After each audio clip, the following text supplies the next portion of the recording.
just to remind, it has been evaporated in 2 days, Saturday, Sunday, that we had reached a point where we said that resolution between two neighboring peaks has to be baseline separated resolution for accurate and precise qualitative and quantitative determination of solutes in the sample. And if we come across overlapping peaks in our initial experiments, then we have to improve that overlapping and convert that into neighboring baseline separated peaks. And we saw the approach through the parameters, chromatographic parameters with which we were conversant, mainly the capacity factor, the column separation efficiency parameter, and the ratio of two capacity factors of the neighboring peaks, which we call as a separation factor. And finally, the equation was resolution is equal to 1 upon 4 into square root of n in one bracket alpha minus 1 in another bracket k dash divided by k dash plus 1. And then we also said that since resolution is directly dependent on the square root of n, whatever we do in terms of decrease in the particle size or increase of length of the column, we are going to get the effect of square root of that. So that is one of the limitations that we saw. There is another limitation of k dash, because resolution is not directly dependent on k dash, we saw. It is dependent on the ratio k dash divided by k dash plus 1. And therefore we did some exercise of taking the k dash value from 1, 5, 10 and 20. And we saw that as the value of k dash increases beyond 10, the ratio k dash upon k dash plus 1 reaches almost unity. And as a result of that, further improving or increasing k dash will have no effect as far as the resolution is concerned. Then we also mentioned the fact that for practical purposes, the factors which govern k dash, n and alpha are independent, and therefore it is possible for us to optimize one parameter at a time, keeping two other parameters constant. And when we do that and optimize all the three parameters, n, alpha and k dash, then we are in a position to convert the overlapping peaks into baseline separated neighboring peaks. Is it clear? Now we will see some graphs today. With the help of these graphs, it should be possible to understand single graphs. There are single graphs. So let us see next. Yes. Let us concentrate on this graph. We have said that resolution is dependent on the square root of n.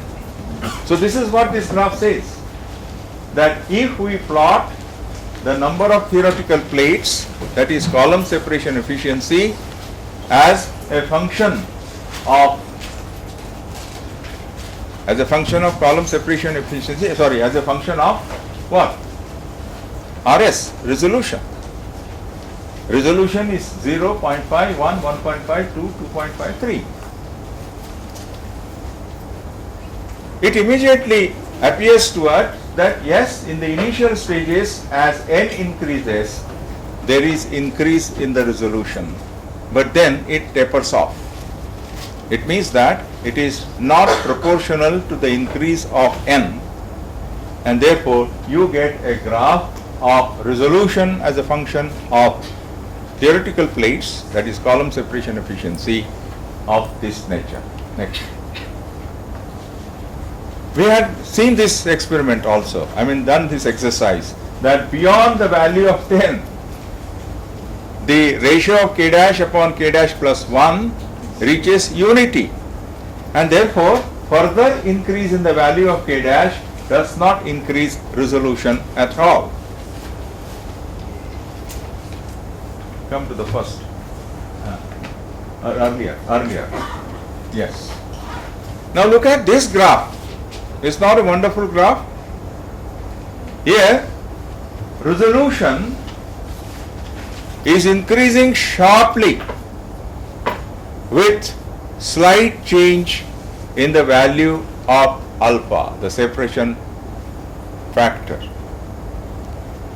So compared to the earlier factors, earlier graphs of resolution versus n and resolution versus k dash, this graph is very pleasing in a sense that it assures you that, okay, let us make small changes in alpha value and you will get large changes in the value of Rs. And you may also be tempted. Where is that greedy girl today? You'll not see. Okay? So you may be tempted to say that fine, forget about n, forget about k dash, we'll just concentrate on alpha and achieve our goal of converting overlapping peaks into baseline separated peaks. Don't ever do that mistake, because everybody has some stake in the RS. Don't neglect these two factors, otherwise they will get angry on you. So first you try to improve by optimization of n, then optimization of k dash, and once you have optimized value of n and k dash, you play with alpha. Now I have not told you so far what governs alpha, because unless I tell you what governs alpha, you will not be able to maneuver those factors to get desired value of alpha. Let us see. Go back. Yes. Let us have this graph, which is a summary of what I had shown, three graphs separately. Right? Next. Yes. Can this be magnified? Try. This is one of the examples where we are going to optimize alpha. Right? Look at this left hand side corner. Top. There is a separation of PP and NB, whatever their solutes may be. They are named as PP and NB. You can call them A and B. What is eluting first? It is PP followed by NB. Are they baseline separated peaks? The answer is no. Now whenever we are using organic solvents, always assume that the second solvent will always be water.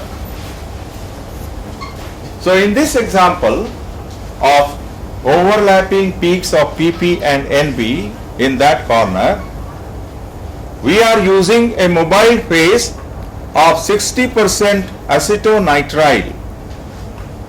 ACN is acetonitrile, and 40% water. Other component is water, as I said. You have to make 100%. So the mobile phase composition in that slide is 60% acetonitrile, 40% water. Now if we change the composition of this particular mobile phase from 60% acetonitrile to 40% water and 40% water to 20% acetonitrile and 80% water, what we have done, we have just changed the percentage of two solvents which are mutually miscible. Can you see a dramatic effect? There is a huge separation. Any other specific observations that you can make here? Yes? So PP, which was coming first, now coming later, and NB, which was coming later, is coming first. So by simply changing the composition of the mobile phase, we have been able to not only achieve the separation, but we also observe that the sequence of elution of these two solutes is changed. What does it mean to you? 60%, 40% in the first case, 20%, 80% in the second case, and you see reversal of order of elution. What could be the reason according to you? Any guess? Wild guess. Okay, let us put it this way. Why does, in the first instance, you have answer, please? No.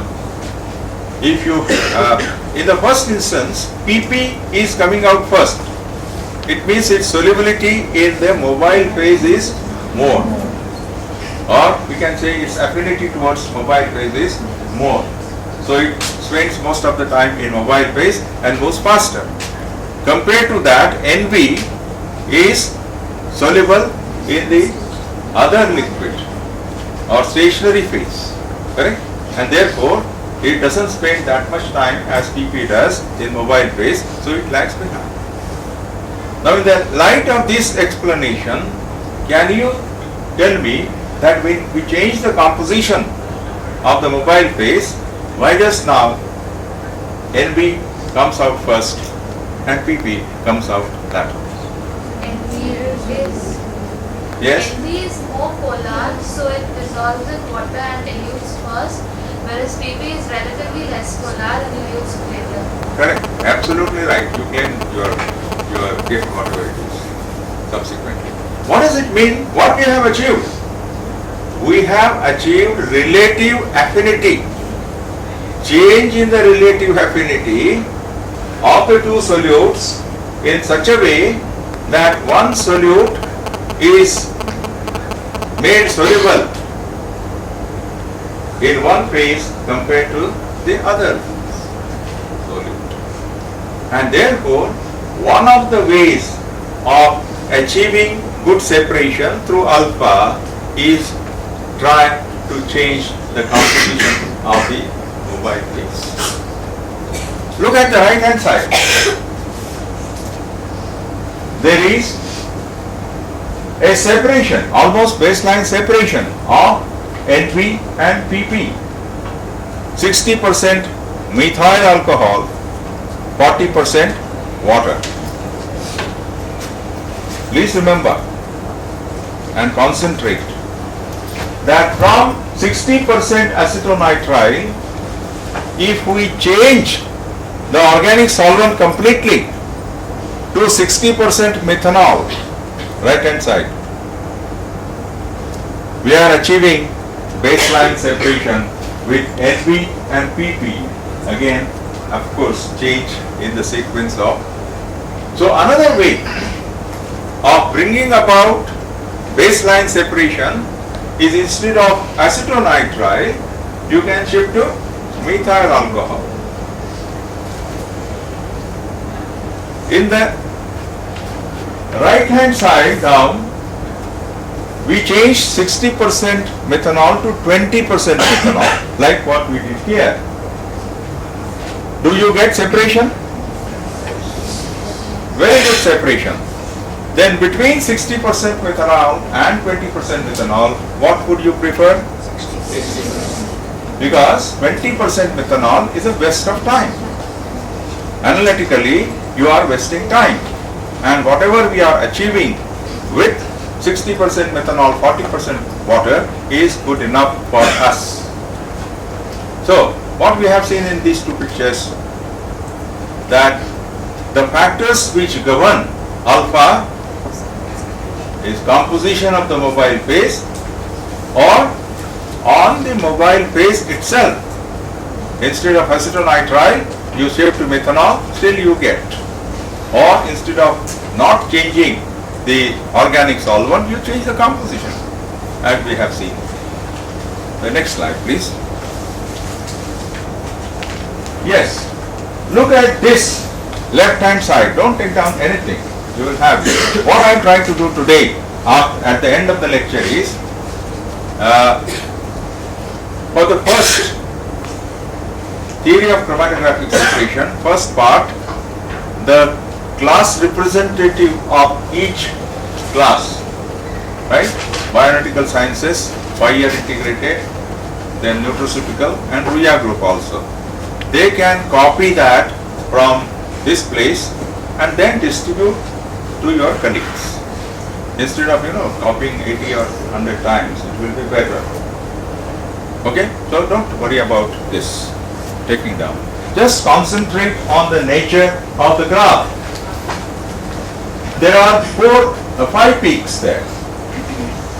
But you realize that all 5 peaks, yes, they are baseline separated. Are they not? But they are very early eluting peaks. Can we therefore shift them to later eluting peaks? Immediately answer, okay, change K dash, increase K dash, we'll do that. How have we done this? Instead of 40% acetonitrile and 55% water, we have changed to 35% acetonitrile and 65% water. There is an improvement. K dash has increased for at least 4 peaks. But then 2 are overlapping. We are not happy with them. So change to 30% acetonitrile and 70% water, and you have a good separation. Although we have 5 solutes early eluting, by changing the composition of acetonitrile water, you are in a position to achieve baseline separation of even 5 peaks. So it need not be only 2 peaks, 5. Even if there are 10 peaks, it is possible to bring about such beautiful separation. On the right hand side, we have shown a triangle. At one corner of the triangle is methyl alcohol, which has the tendency to accept proton.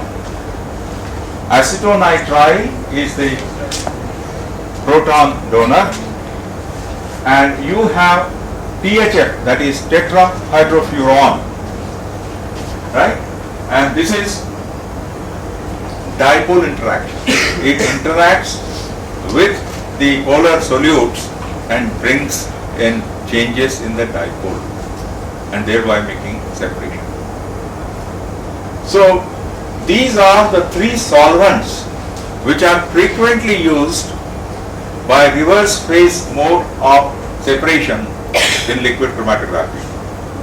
What is reverse phase? Reverse phase mode is one in which the stationary phase is relatively less polar compared to the mobile phase. And you can realize water is one of the components of mobile phases here.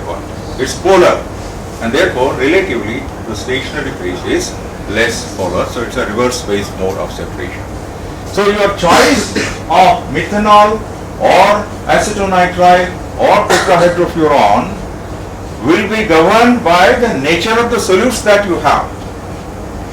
If you have some solutes which are proton donors, whereby the methanol can accept them.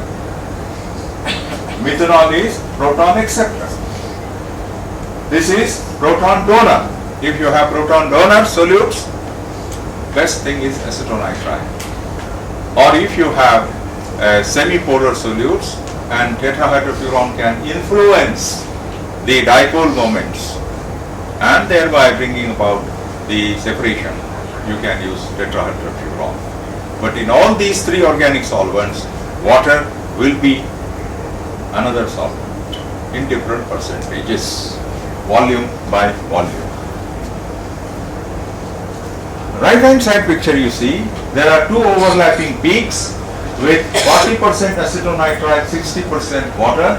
What is alpha? 1.07. Whereas in the second case, 50% methanol, 50% water, it is 1.19. It means that for baseline separation, you must have a minimum of RS value of 1.2, as you can see here. And in the case of 30% tetrahydrofuran, 70% water, you have alpha 1.33. So still better separation. So you have a choice now of getting the right value of alpha by changing the composition of the mobile phase or changing the organic solvent in the mobile phase, and therefore wonderful effects can be observed. Now you will ask me naturally a question: are these the only two factors? The answer is no. There are, but the other factors have smaller applications. For example, you have mixture of metal ions. Let us say copper plus 2, iron plus 2 or plus 3, chromium. Right? Now, these ions can form organometallic chelates. They are chelating agents. So the copper plus 2 is a polar ion, correct? But if it chelates with a chelating agent, then that metal chelate is a non-polar solute, it becomes. So what is normally done, that in such cases, you add traces of chelating agents. So these ions, metallic ions, are converted into neutral chelates, electrically neutral chelates, and then depending on their solubility in the two solvents, two liquids, they get separated. So thereby you increase the alpha value by adding traces of chelates, chelating agents, or not chelating agents. One more thing which is frequently done, and that is by addition of traces of very strong acids like trichloroacetic acid, which is very, very, very strong. Never ever touch that with your fingers or your hand. You will burn it. It has to be handled very, very carefully. So you prepare a dilute solution of trichloroacetic acid in water, and your sample solution you add traces. The reason is very simple, that if you have ionizable solutes, by adding traces of acid, you suppress their ionization. Because you have seen, addition of strong acids or strong bases suppresses ionization of ionizable solutes in aqueous solution. So if you want to bring about decrease in the ionization or suppress the ionization, then you add traces of acids or traces of bases depending on what solutes are there in the solution. So the addition of traces of acids and traces of strong bases. What is strong base normally used? Tetramethyl ammonium hydroxide. What is ammonium hydroxide? NH4OH. All H are replaced by 4 ethyl groups. So you have tetraethyl ammonium hydroxide, extremely strong base compared to ammonium hydroxide. Now you say, why strong? Because you need to have only traces to be added. If you use a weak acid or weak base, you have to add tons of them. What will you prefer, tons or traces? That is the reason. So in summary, therefore, friends, what we have seen today is effect of N on resolution, effect of K dash on resolution, and effect of alpha on resolution. And we also saw the factors on which alpha depends.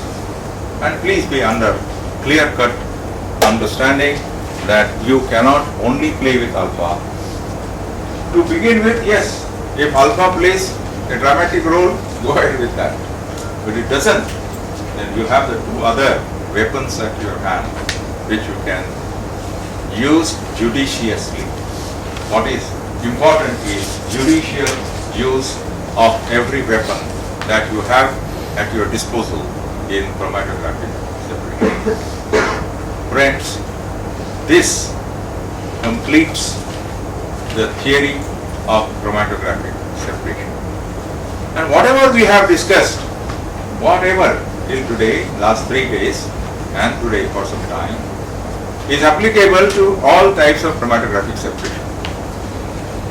Right? And this is the reason why I always consider it as the best beginning, where once the concept of your theory of chromatographic separation are clear, then you can apply. Application is a child's job. And you are all grown up, so if it is a child's job, naturally you can do it better.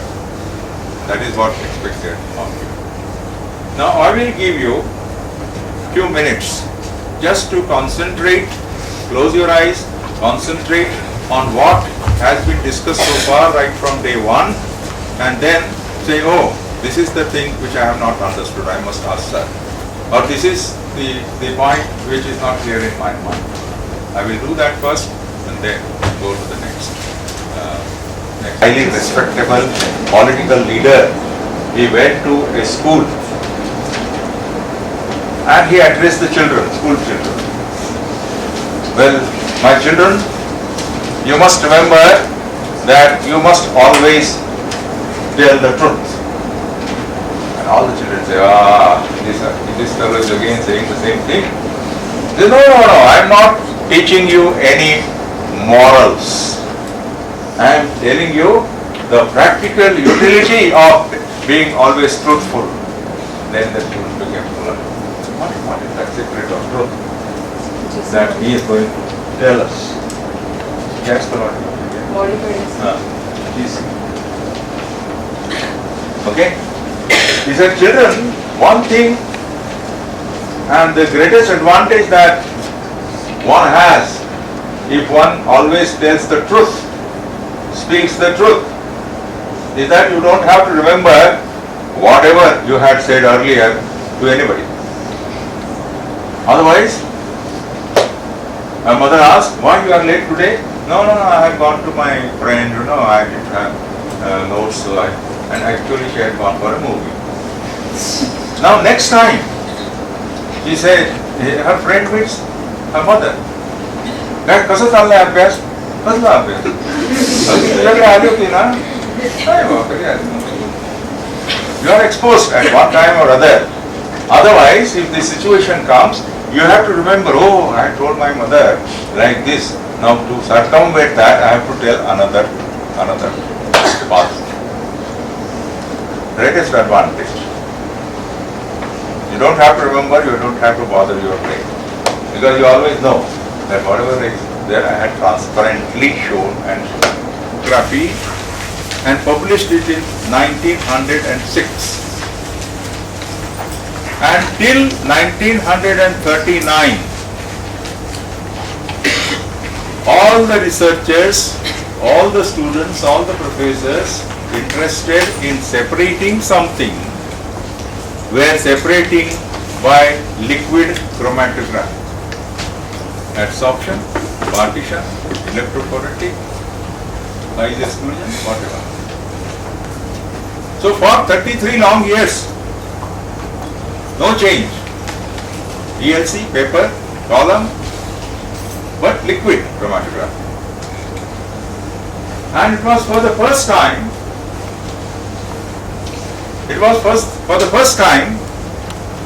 that two researchers, Martin James and his colleague,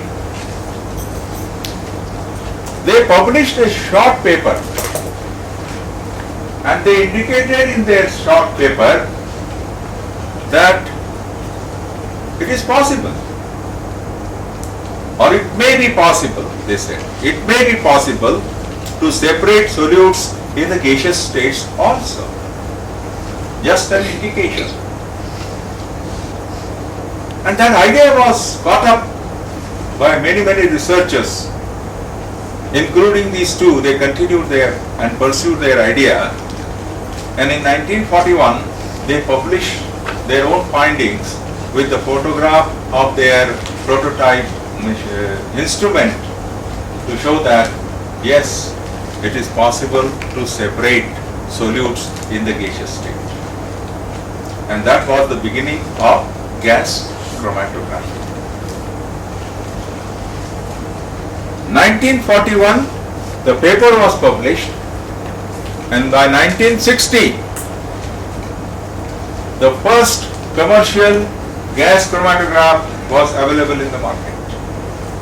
So just in a span of 19 years, so much interest was generated in researchers and the instrumental makers that in 19 years, first chromatograph was launched in the market, and one of the beneficiaries of that first generation chromatographs was Dr. Sane. He was not doctor that time, but as a student, I could make use of that with my own hands, which is compared to the today's GC, which is micro, waste I don't know. I still know how to start the different parts of that old machine. Those memories are very strong. And still I feel this machine should be there in the laboratory for you to understand how it must have operated that time. Anyway, so the importance of gas chromatography was realized in 19 years, just after publication of the paper. Why? Why was that so important? Skip it. The thing was very important because people found that you can separate solutes which are volatile in nature. And the basis for GC separation, as we have already mentioned earlier, is distribution of gaseous solutes between stationary phase and the mobile phase. Stationary phase can be a solid, where we will talk about gas solid adsorption column chromatography, or if stationary phase is a coated liquid on the surface of a suitable stationary particles, then we call it gas liquid partition column chromatography. But in either cases, the mobile phase has to be a gas, and the solutes being separated must be gaseous in nature under given experimental conditions. Yes.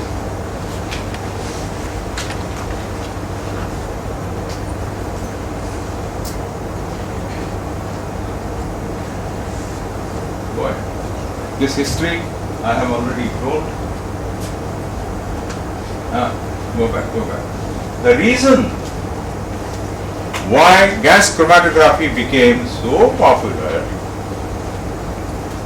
the reasons were as follows. Number one, the analysis was very fast. See how things change.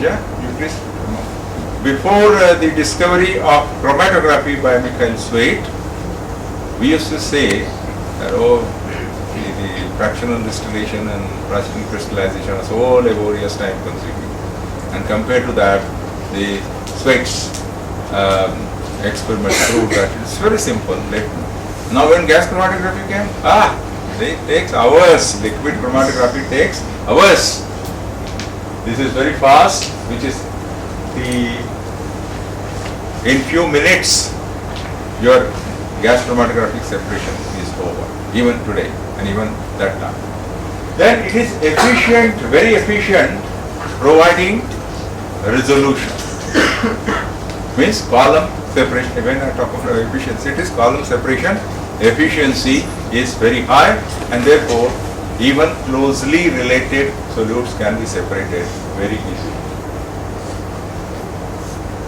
It's very sensitive. They found that method of separating solutes in the gaseous stage was very, very sensitive, and it was possible to detect and quantitate solutes at not only ppm level but parts per billion level. So you can imagine the sensitivity of gas chromatography. Then, in accepting one case where you use a particular detector which burns the solutes, except that gas chromatography is not destructive in nature. You can, if your solutes are so precious, so important, you can recover them after they get separated. Right? And accuracy is very high, both in qualitative and quantitative, and in terms of typical RSD, relative standard deviation, between 1 and 5%. Please remember, 1 and 5% relative standard deviation at the concentration levels of ppm or ppb, not in grams or in milligrams. So that's accuracy is good. Now you will learn, you must have learned also, what is accuracy? Accuracy is closeness of your experimental values with the known values or standard values. The closer this agreement, higher is accuracy. Now in terms of precision, when we talk about precision, precision is of two types. One is called repeatability, wherein in the same laboratory, the same analyst, the same instrument and the same chemicals, he conducts experiment 10 times and finds that okay, results are very close. And he said that we claim that repeatability of that procedure is very high. Repeatability. But now she is working in Khalsa and she is working in Ruia. So Ruia college may have different quality of chemicals, different instrument, different glassware, and she is different. Here Khalsa analyst was her. Now in Ruia, analyst is also different. Then everything is different, and she conducts the same experiment the same way and finds that yes, all the 10 observations are very close. So we say that the procedure is reproducible. Repeatable in one environment and reproducible is repeatability in different environments. This has to be investigated. And accuracy is closeness of your results to the desired value or known value or standard value. So here, accuracy is in the range of 1 to 5% relative standard deviation at ppm and ppb level, which is supposed to be extremely, extremely good. Yes. Now, how much sample do you require?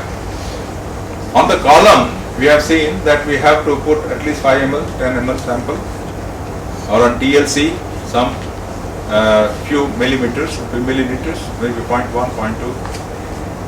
Here, in microliters, you have to inject the sample in microliters, and therefore the sample requirement is also very, very small. Highly reliable, reproducible,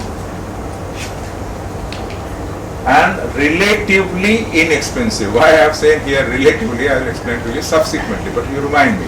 I have made this statement purposely, relatively inexpensive, and great versatility. You know what? A person is said to be highly versatile when that person is good in studies, good in sports. He can also sing well, gel well with friends, behaves well with the elderly people in the family. So he is versatile person. Whereas this girl is very good in study, but she is introvert. She doesn't like to talk to friends. She can't make friends relatively easily. So she is good, but then she cannot be described as a versatile person. Our gas chromatography, it's all ours now. Gas chromatography is highly versatile. Why? See, if you have mixture of nitrogen, hydrogen and argon and xenon and all those which exist in gaseous state at NTP, they can be separated. So those solutes which exist in the gaseous state under normal temperature and pressure can be separated. But GC can also separate liquids which are volatile in nature. But under experimental conditions, these liquids must be in the vapor state. That's what we have said. Under given experimental conditions, the solution must be in the gaseous state. So those liquids which are volatile also can be separated and analyzed. And also solids up to a molecular weight of sometimes 450. So solids are dissolved in a solvent, volatile solvents, and under given experimental conditions, the solids are also evaporated before they enter the column. So is this not a versatility of the technique? You can separate gases, you can separate mixtures of solids, mixtures of liquids. And this is the most important attribute of gas chromatography, that it's highly versatile in nature. Go back one by one. Versatile, very slowly. Relatively inexpensive.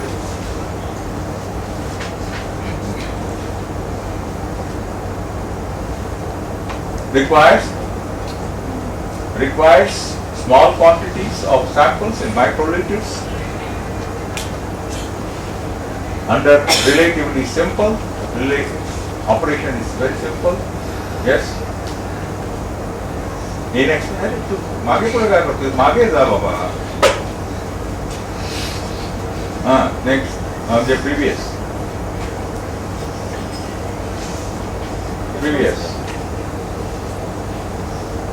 Highly accurate qualitative and quantitative analysis with RSD 1 to 5%, non-destructive except in one case, I said. Sensitive, detect solutes in parts per million and parts per billion levels. Efficient, providing higher resolution, and fast analysis is in few minutes, maximum 30. And that is the reason, because of all these attributes of gas chromatography, everybody got interested, and that is the reason progress was made very fast in gas chromatography in terms of development of equipment, development of detectors, as we will see step by step. Now go to the after this test.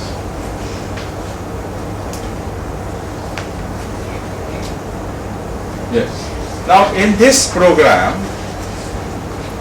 when we discuss it completely, what is expected? It is expected that after studying this unit, you should be able to do the following things. Explain the functions of all components of a gas chromatograph after studying this unit. Yes. Then select appropriate stationary phase. And I have explained to you that the stationary phase will depend also on the nature of the solutes. For non-polar solutes, it has to be non-polar in nature. So also the mobile has to be non-polar in nature. Right. Then you should be able to select appropriate detectors for all solutes, because you may have variety of detectors, variety of solutes, and all of them cannot be detected just by a single detector. Then carry out qualitative and quantitative analysis of solutes by GC, and in fact in your laboratory experiments these experiments will be involved. Yes. And understand advantages and limitations of GC. Everything has advantages and also disadvantages also. So understanding the limitations of GC will also help you understand the strong points of GC. Yes, now just concentrate. This is a typical block diagram of a gas chromatograph. Don't worry about what is written there, I will explain to you. On the left hand side is a gas cylinder, red gas cylinder. You will see these gas cylinders just outside our laboratory. There is a gas cylinder of air, then hydrogen and nitrogen put in a cage. Please do that today. This laboratory, outside laboratory, because these cylinders are always to be kept outside the laboratory. And then you bring the gases through copper tubes. So this gas, called as carrier gas, it does the job of a postman. Does postman write to you a letter? What he does? He sends me a letter, he brings it to me. So carrier gas will carry the solutes from one end of the column to the other end of the column. Postman's job. So that cylinder is fitted with the controllers, because if you open that valve completely, the cylinder will be empty within few minutes. You don't want entire gas cylinder or entire gas in that cylinder to pass through the column in few minutes.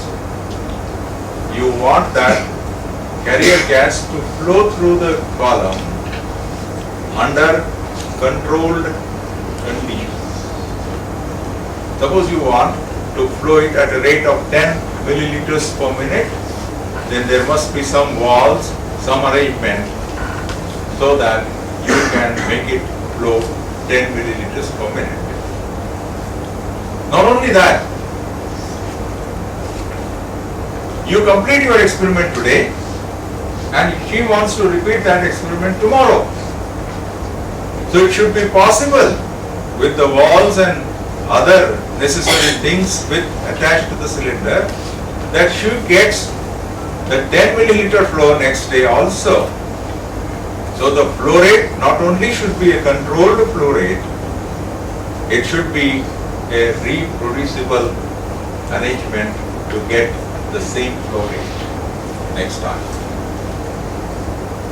See, the gas cylinder is then connected through a tubing to what is known as inlet.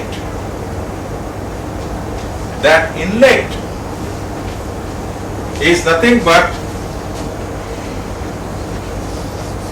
that particular box which is shown there is called injection port. So through that inlet, sample is introduced in the gaseous form or solution form for liquid and solid, and that temperature of that particular injection port is such that the volatile solvent in which your liquid solutes or solid solutes are dissolved immediately vaporize, and you get vapors of your solvent plus vapors of your solutes in that injection port. So the temperature has to be adjusted suitably depending on volatility of your solutes, liquid solutes or solid solutes. So it can range anything from room temperature, sometimes up to 250, 300 degrees Celsius. Right? Now when your job, the job of the port is to keep these particular solutes in gaseous state, and your sample is continuously moving, mobile phase is moving, that temperature must be controlled. And how much control there should be? Plus minus 0.1 degree. So suppose for your one experiment, you say that 150 is the right temperature for all solutes to get evaporated immediately in that port. Now that 150 should be maintained throughout the day or throughout the completion of your experiment within point plus minus 1 degree. Because it is one of the experimental conditions that unless you keep the experimental conditions constant, you will not get retention times of the solutes reproducible or repeatable. And therefore, the temperature, the function of this injection port is to vaporize instantaneously the solvent in which your solutes are dissolved along with the solutes, and the temperature is controlled electronically within plus minus 0.1 degrees. Next to that is the column. Now this column I have shown in the form of a U-tube. It could be a big coil. I will show you that tomorrow. So one end of the column is attached to the injection port, from which the solutes will enter in the column, get separated, and go to the other end of the column where sensor or detector is placed. Now is the question. Very good. What would be, according to you, the temperature of the column which has been kept in an oven? You have seen this column oven. Column is kept in an oven. If the injection port is at 150 degrees, let us say, what according to you, should be the temperature of the oven? Please raise your hand. 100, 150. Correct. Why not 140? Because conditions of the melting Hold on. You are right in a one way, you are wrong in a one way. What you have said is correct. But I can put the oven temperature constant, maybe at 140 also, because temperature of the oven, of the injection port, of the detector are controlled independently. They are not controlled by one single controller. So if I wish, I can keep the temperature for 140 throughout experiment constant within plus minus 0.1 degree. Now if it is so, what is wrong if the injection port temperature is 150 and the oven is 140? Yes. Please go ahead. The solids will not stay in the gaseous state. Right. The chances are that some of the solutes may condense, right, in the column, and therefore which we don't want.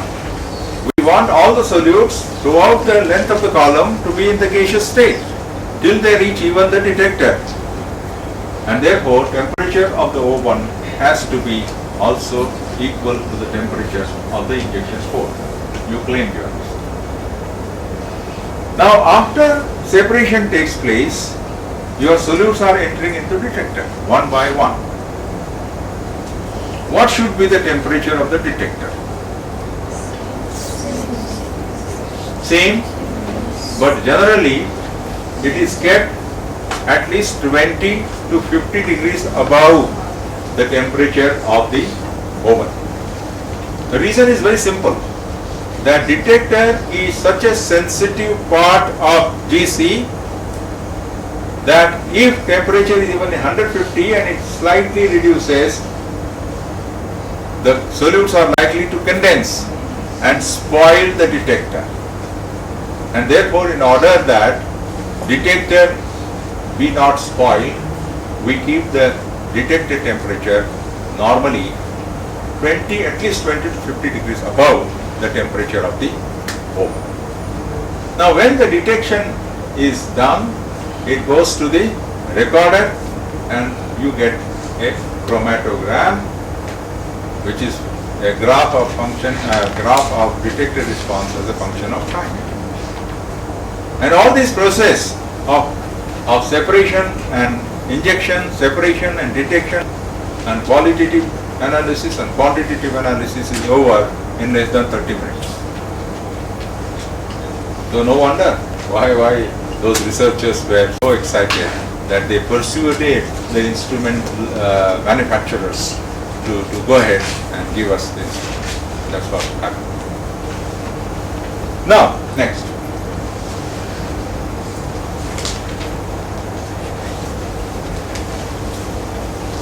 The purpose of carrier gas, as I have said earlier, is to carry the sample through the column. It is the mobile phase and does not chemically interact with the sample. The same thing which I had said about the liquid mobile phase, that it should not interact with the samples, solutes. It should not also interact with the stationary phase. It should not also interact with the container in which the stationary phase is filled. So not only it should be chemically inert towards the solutes, it should be chemically inert towards the stationary phase and the container material in which stationary phase is filled. So it has to be, every carrier gas has to be inert, dry, and should be free of impurities. Please explain to me the last part. Why it should be free from it?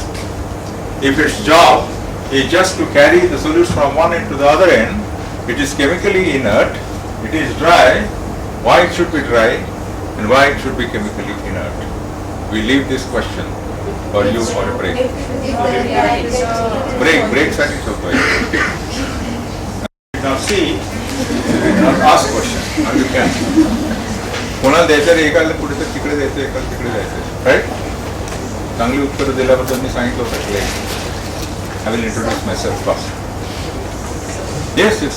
Sir, could you please put up the slide number 176? Of GC? Earlier resolution. GC? No, earlier. Theory of chromatography. Yes, sir.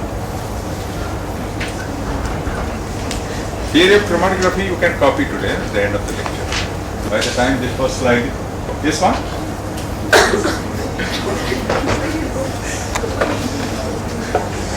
This is first. 176. 176. The slide in which 176. Okay. all the three. Okay. See here, what she has pointed out is alpha minus 1 upon alpha. Right? There are two ways of deriving the equation. One, separation of first peak relative to the second. So we have taken a ratio of K2 dash upon K1 dash. Or separation of second peak relative to first peak. So if you take K1 dash upon K2 dash, you come across this equation. Same steps, nothing. So you have alpha minus 1 upon alpha, or you have alpha minus 1. You try deriving that equation. So I'm really happy that you are very careful in observing that slide and that change. Yes. Okay. So first my introduction, and then we go to that slide of GC. See, my name is Dr. Sane, RT Sane. First name is Ramesh. Father's name is Trimbak. And I take pride in writing my name as Ramesh Trimbak Sane rather than RT Sane wherever I can. And I sign always in Devanagari. That's not part of my introduction. So I had my education in different villages because my father was a railway employee, and therefore every 3 years he will get transferred, and along with the family I would be also transferred. So new school, new friends, new experiences. It had its own advantages that I could get experience of different types of friends in different regions, and disadvantages that I could never develop close friendship with certain number of friends only. So in Marathi we say, "बारा गावचं पाणी प्यायलेला माणूस जसा मी आहे, 12 गावचं पाणी प्यायलंय." त्यामुळे be careful about it. After completing the 11th SSC from Akola, this was my last destination of schooling in Varab, I came to Pune to SP College, and I did BSc with chemistry with first class from SP College Pune, and then did MSc in inorganic chemistry from Pune University, where according to my friends, unfortunately I stood first. And then I got an opportunity, immediate opportunity. I passed in June 1968, and by August 1968 I was in Ireland to do PhD under the guidance of Professor David Arthur Brown. I completed my PhD in 3 years and came back to Mumbai, came back to India in 1971. Now the greatest advantage I got in Ireland is an opportunity to work on all sophisticated instruments with my own hands. And I realized the importance of doing that. The type of confidence, the level of confidence that I generated in myself was so high that I felt very sorry. And you will ask me, why did you feel sorry for generating enthusiasm and confidence? I felt sorry because I thought to myself that I deserved that exposure when I was doing undergraduate and postgraduate courses in India. I immediately realized, yes, because in the meantime I had traveled in Europe and during those 3 years in America, and I was exposed to different type of students there. And I realized immediately at the end of third year that our Indian students don't lack in anything, absolutely in anything. Level of intelligence, hard work, nothing. The only thing our Indian students lack is exposure of the right opportunity at the right time. And then I realized that if I join an educational institution which will give me an opportunity of teaching and research, I will like to share my confidence. I would like to create an environment which I try to enjoy. I enjoyed in Ireland. And fortunately for me, Ruya College offered me this golden opportunity where my responsibility from beginning in 1971 was to teach postgraduate classes and create research environment. So MSc Analytical Chemistry, I was the first to initiate that in the university. I was the first examiner of the first batch of MSc in Analytical Chemistry that time of Mumbai University. And then I developed, my principal gave me full freedom to develop analytical laboratory, along with freedom, of course the finances. And then I took students for research, first for MSc by research and then immediately for PhD. And my entire emphasis was industry-linked research problems. So we started interacting right from Cipla pharmaceutical company. And that time, after doing survey, we realized that they wanted simpler instrumental methods of analysis for quality control.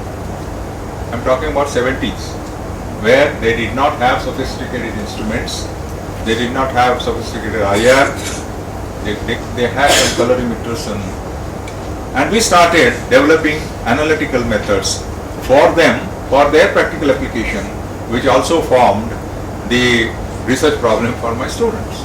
So we published paper, they got experience, and immediately after their degree, they got into industry. This is exactly was my dream. And then of course I became more aggressive. We got Food and Drug Administration license in our college for the first time in India. And a private college was given a license to analyze drug and food samples.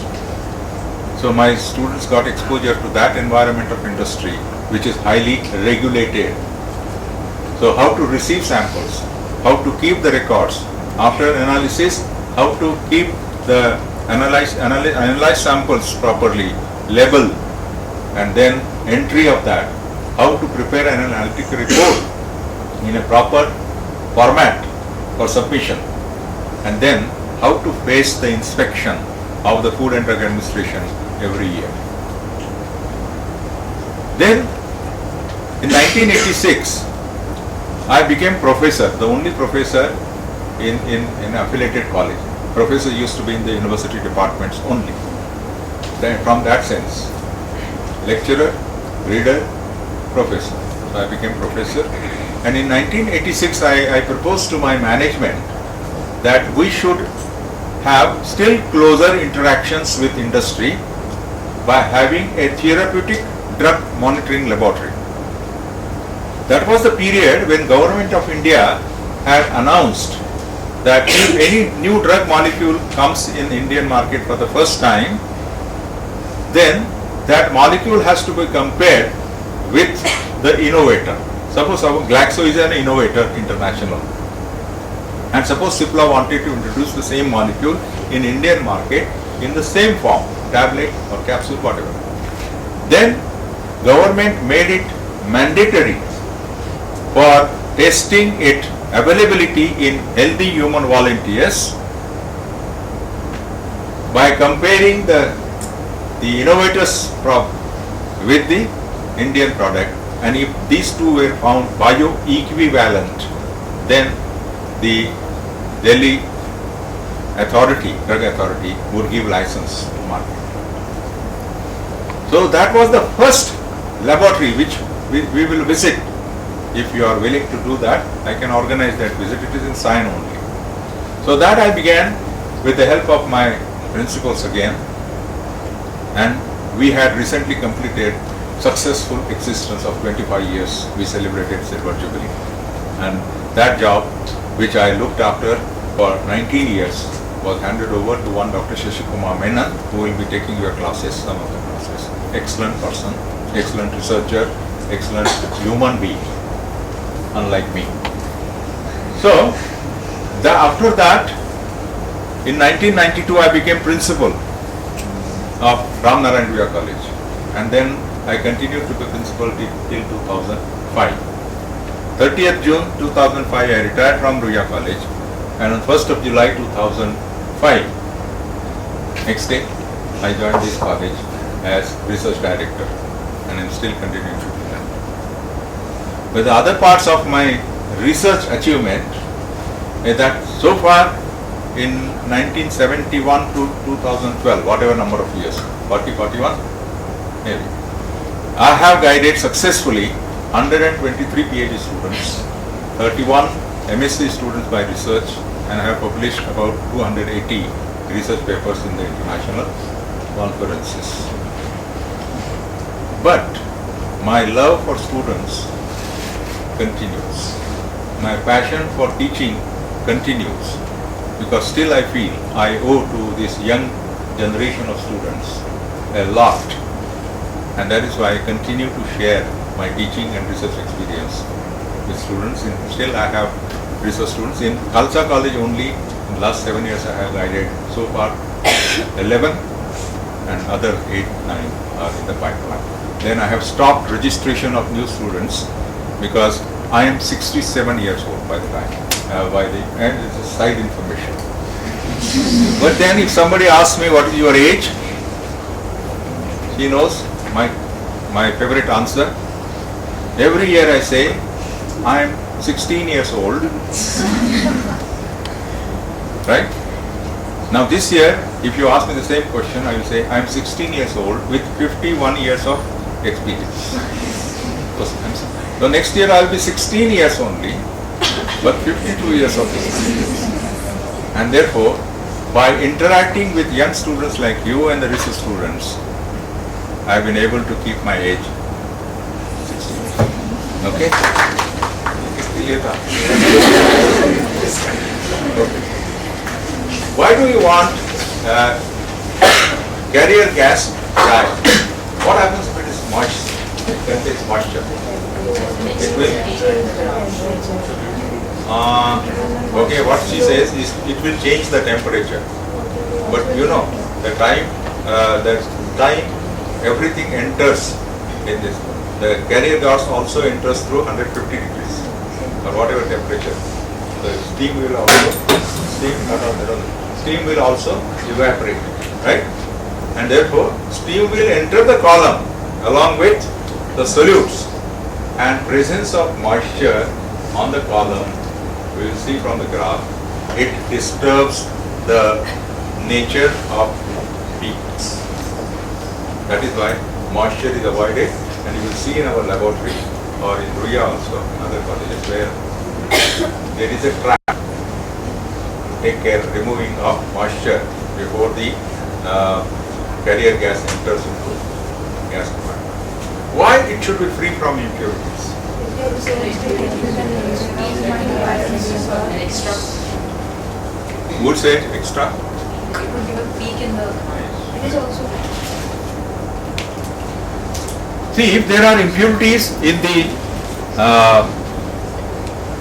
carrier gas, the detector will sense and give peaks if that detector is able to sense and detect, not otherwise. And therefore, if impurities are present, then your mixture may contain 3 solutes, but you may get 10 peaks, giving you a wrong impression that your sample contains these. So you have to take a precaution of removing moisture and impurities by passing the gas through gas trap. You will find that gas trap everywhere along with the along with the gas compartment. Next. Now, don't worry about these values. Where we have given the thermal conductivity, viscosity, density and application of these different carrier gases. So these are the different carrier gases used, not necessarily always, but they are being used sometimes only in research, sometimes routinely, like hydrogen, helium, argon, nitrogen and neon. You just remember the relative thermal conductivity. See, the argon is the least, 1.67, and you have the maximum is hydrogen 16.75. Correct? What it means we will come to know subsequently. But these are the common carrier gases used either in research only and or by routine. Now you will ask me immediately one question. Hydrogen is not certainly an inert gas. How can we use hydrogen as a carrier gas? For your generation, you may not know a company called Nosil. Have you heard about that Nosil company? It was in Thane. It used to generate hydrogen gas as a byproduct in tons. So in their laboratory, they used to use hydrogen as a carrier gas, taking care of the explosive nature, combustible nature of hydrogen gas. You have to be very careful. See, for example, for separating the mixture of helium, argon, neon, you can use hydrogen as a carrier gas. So hydrogen, although not strictly speaking chemically inert, it can be used. For other gases, you see neon is a rare gas, safe. Nitrogen is safe, argon, so also helium.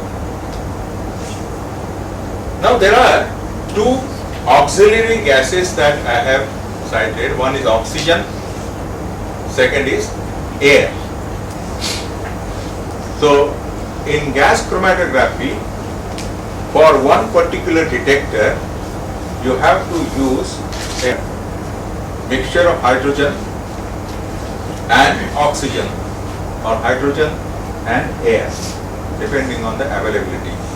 So that will come subsequently. But these are the carrier gases.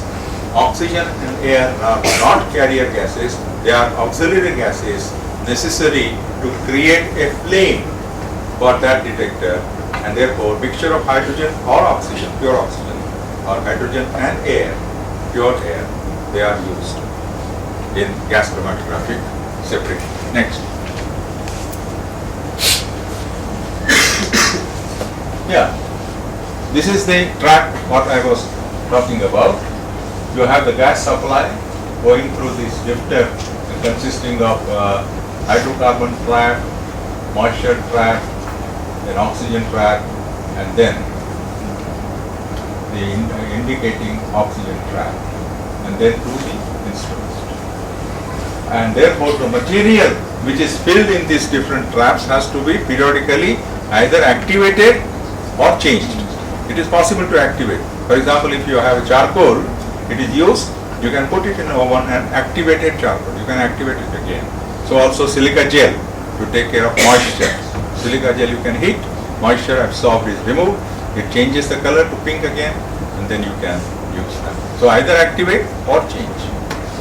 Next. Yeah, how to measure? Earlier, I am talking about this earlier situation of measuring the rate of flow of carrier gas. No such sophisticated instruments were available that time. What happens is, it's just a single tube in which soap solution is filled. Right? It is marked. This is soap bubble. What is shown is soap bubble. Now you pass, suppose this is the gas cylinder, you remove that connection to the injection port and you connect that to this end of the flow meter, rotometer. Now according to the rate of flow of that gas, that particular soap bubble will stabilize it. And since this is calibrated tube, you find out whether it is 20 milliliters per minute or 50 milliliters per minute. And then you remove that connection and connect to the chromatograph. So this was a rotometer, a simplest way of measuring at what flow under those adjustments on the cylinder the carrier gas is flowing through the chromatographic system. Next. Yes. Look at this graph. Now chromatograph is nothing new to you. Effect of water. Now the solid lines are without water, moisture. Solid lines. Whereas the dotted lines, you can see disturbance. The symmetrical peaks are no more symmetrical because moisture disturbs the stationary phase coating and therefore the separation is affected this way always. The symmetrical peaks become unsymmetrical peaks, so moisture has to be removed. Next. Yeah. Now when we are talking about inlet or the ejection port, what are the conditions, necessary conditions so that it acts as an ideal injection port? The temperature must be maintained obviously within proper range to vaporize the sample instantly, but not too hot to cause decomposition of thermally labile solutes. That's what I say. You have to study at what temperature they are only vaporized, not decomposed. So that is one temperature control is to be between plus minus 1 degrees, 0.1 degrees, and that there has to be instantaneous evaporation of the solvent and the solutes also without decomposition. Next. It has to be low volume. Volume of the injection port should be as small as possible. I'll explain to you. You know, gas has tendency to occupy all the place available. Right. Now assume that this beak is the injection port. Very big, this small. Now sample is introduced, gets vaporized. So the solvent vapors and the solute vapors will occupy all the place of that huge injection port, and your carrier gas is flowing. Will carrier gas be able to inject the entire volume of the sample from a large injection port onto the column as a single plug? Some part of the solute vapors will enter first, and then the other part of the solute vapors, and then when the volume is very large. Don't get me. When the volume of the injection port is very large, there is instantaneous vaporization, but as a result of large volume, the carrier gas is not able to carry all the solutes simultaneously onto the column, and therefore some part will enter first, some you will go on getting 1, 2, 3, 1, 2, 3, 1, 2, 3, and you will say that, oh, there are 9 P's or 12 P's. In fact, there are only 3 P's. On the contrary, if this is this small, I showed this, I am showing this one. Instantaneously vaporization takes place, instantaneously entire plug of the solutes go in onto the column and give the desired number of P's. So the volume of the injection port has to be as small as possible so that the entire sample enters on the column in a single plug, not in phases, right, steps. So it has to be inert construction. Otherwise, if that injection port material interacts with the mobile phase or with the solutes or with the solvent, you will get additional P, and it is not our in our interest. Next. Yes, we have different types of sample injectors for different types of columns. For example, we have sample inlets for capillary columns and sample inlets for packed columns. Tell you the difference. Let us say this is the pane. You know, the size of this particular outlet, diameter is fixed. Now something is to be injected into that. You can have a small needle, right? Needle, and with the help of that needle you can inject easily inside this. If it is a packed column, something is packed here, like the refill here. Refill is the column. But suppose this refill is of micro diameter, right? In some micron diameter, or very, very small, even smaller than the diameter of the needle. Can you introduce that into onto the column, which is capillary column? It is not possible. Therefore, the injection part in a packed column, you require one sample injection system, and for introducing a sample into a capillary column, you need to have another system of introducing the sample. So basically, this is what I have said here, that depending on what is the nature of column, is it packed or is it capillary column? And then if it is packed column, it is flash vaporizer, which we have said, injection, it evaporates fast, or on column, directly on the column. Whereas in capillary columns, you have to use a split. We will understand that, we will show the figure also, a splitless or on column. So depending on nature of the column, you will have to choose the right type of injection system or sample inlet. Next. Yes. Sampling syringe, as I said, there is a needle attached to it.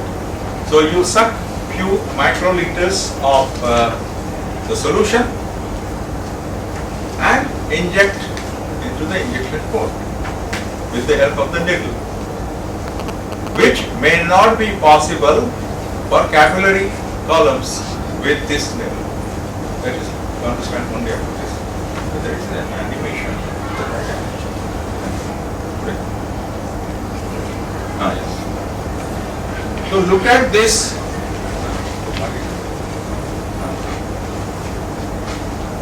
How the sample is injected.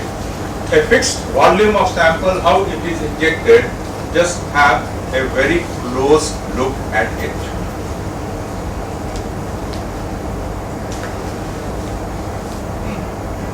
I will explain to that. Yes.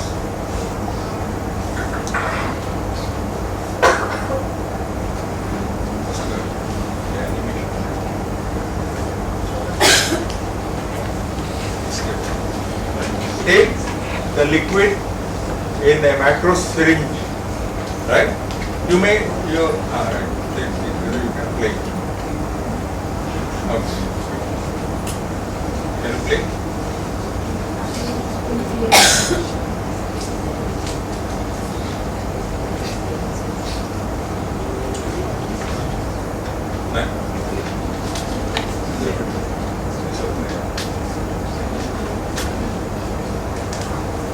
Go back.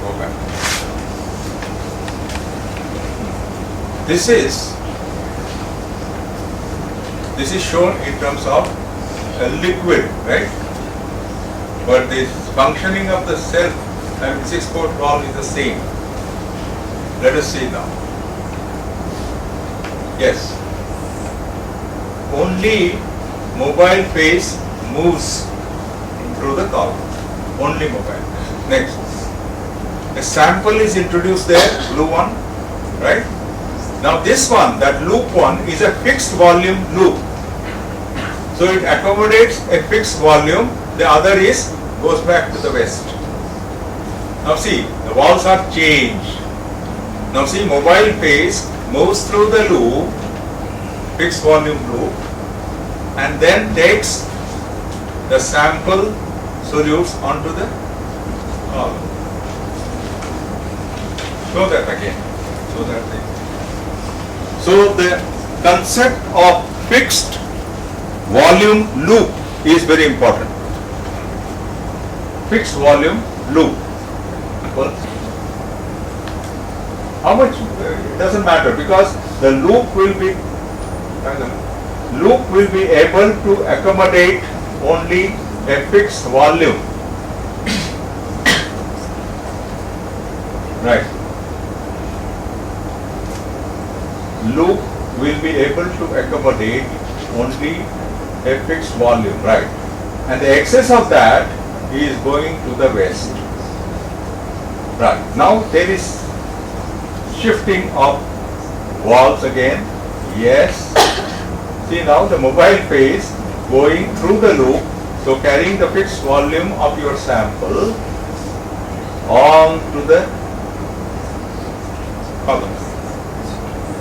So this, with the help of this 6-port valve, 2, 2 and 2, 4 and 6, you have seen, it is possible to introduce even a gas sample. So you don't worry, and it's physically impossible to, at microliter, to accurately inject 2 microliters or 4 microliters or 10 microliters. So with the help of such a graph, such a valve, it is possible.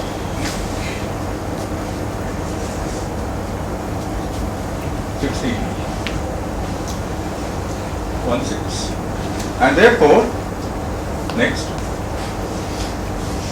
Yes, this is what was.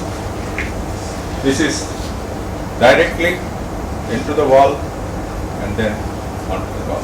Next. Next. You go ahead. You have shown this.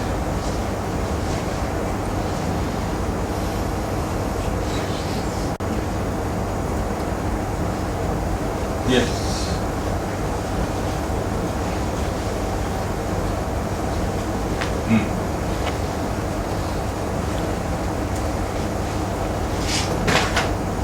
Yes.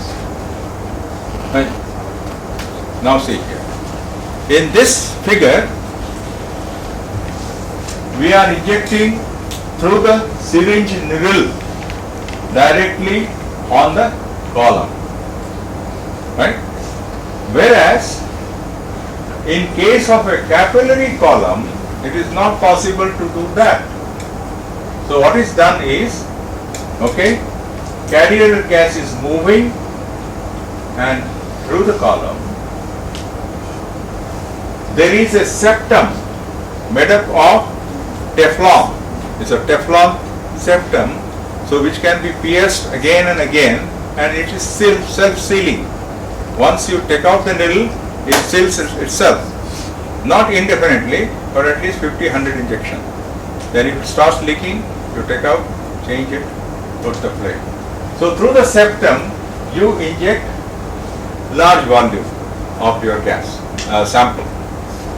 Only a certain fraction will go onto the column because it's a capillary column, and the others will be purged out, will go to waste. So you cannot inject directly on the column, but you inject indirectly on the column, capillary column, either through split injector or through splitless injector, depending on what is your aim of analysis. Split injector introduces a smaller volume of sample. Splitless will introduce relatively larger volume of papers on the capillary column. Next.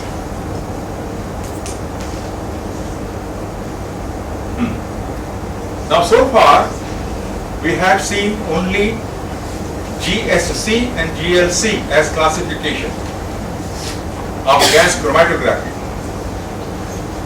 But then depending on columns, it is packed columns in a sense that you have, let us say, a stationary phase of adsorbent, and in column you fill in, the glass column or aluminum column or stainless steel column, whatever it is, you fill in. That is called as packed columns. You can pack it in the laboratory itself, no problem. Then there is GSC, GLC, we know that. But when it is open tubular column,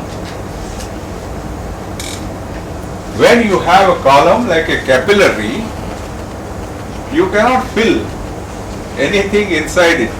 Very difficult. So in such cases what is done? Either the inner wall of the capillary is coated, inner wall.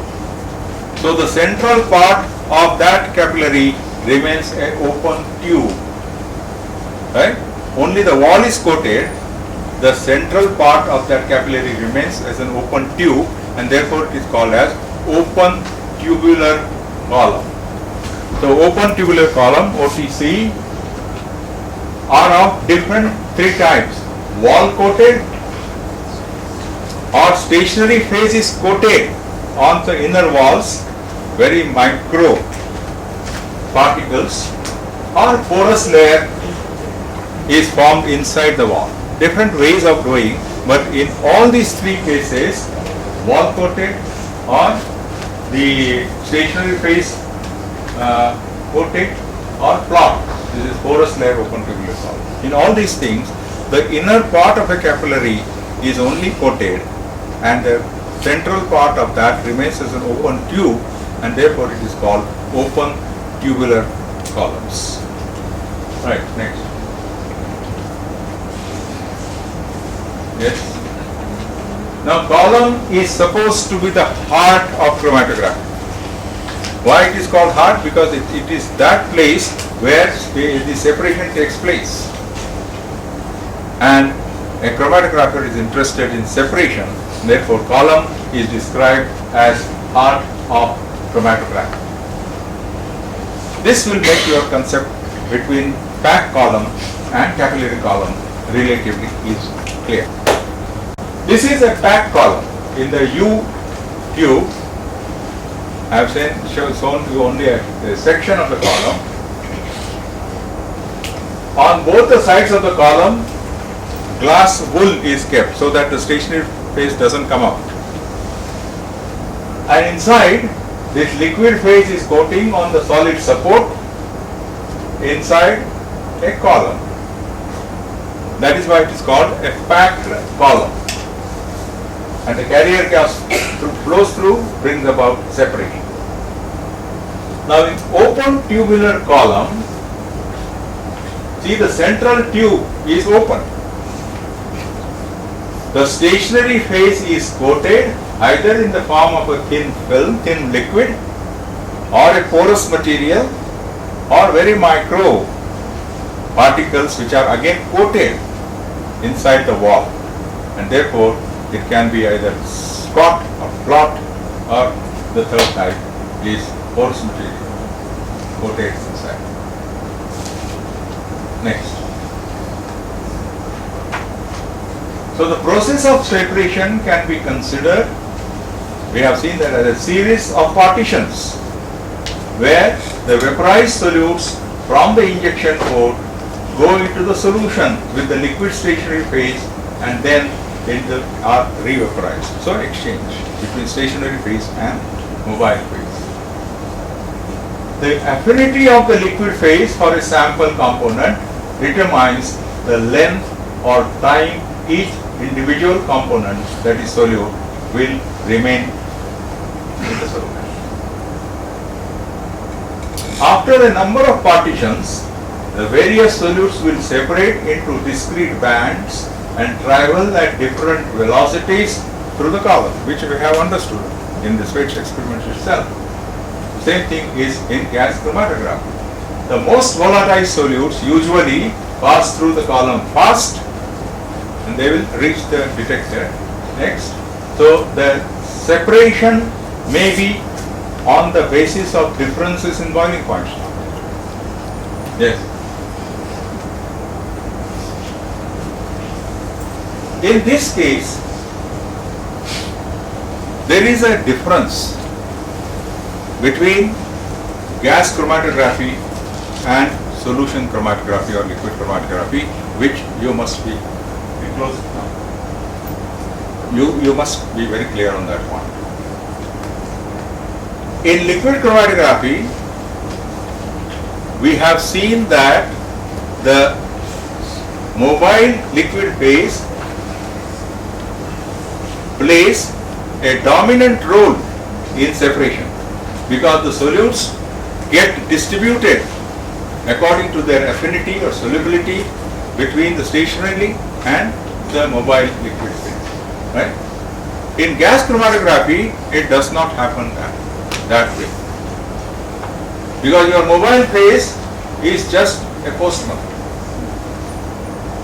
And therefore, what brings about separation in gas chromatography is basically the interaction of solutes with the stationary phase.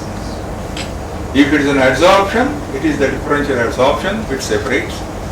If there is a coated liquid, then it is the partition. But in this case, the partition process is it's not real partitioning because the solute particles go into the mobile phase, all right, but then the real separation which takes place is only and only on the surface of the stationary phase. Mobile phase just acts as a postman to carry the solutes from the injection port to the detector. So this difference is always asked in interviews and discussion. What is the difference between the role of mobile phase in gas chromatography vis-a-vis in liquid chromatography? So you have to answer this way, that in liquid chromatography, the mobile phase also plays a role in bringing the separation along with the stationary phase. In gas chromatography, the mobile phase being a neutral or inert gas, it does the role of carrying the solution from injection port to the detector, and the separation is brought about only by interaction of solutes with the surface of stationary phase. Could be either an adsorbent or a liquid. So with this difference, we will halt here for today, and tomorrow we'll try to complete this part if possible. Otherwise, we continue. I am continuing till Saturday. Okay? And on Saturday, we will have a small test on Saturday. That test is going to be written test. And then I have decided to take the class test in small groups of 20. So after all the lectures on Saturday are over, I will give you a week's period. Then for RUYA students, I will come to RUYA for 1 hour and take your classes oral test. And as far as this college is concerned, between BYBSc and Biomedical Sciences one group and Bioinformatics and Nutra forming another group, I will conduct oral tests for them separately for 1 hour. Because you know that in the credit system, semester-based credit system, continuous assessment is a part of the exercise.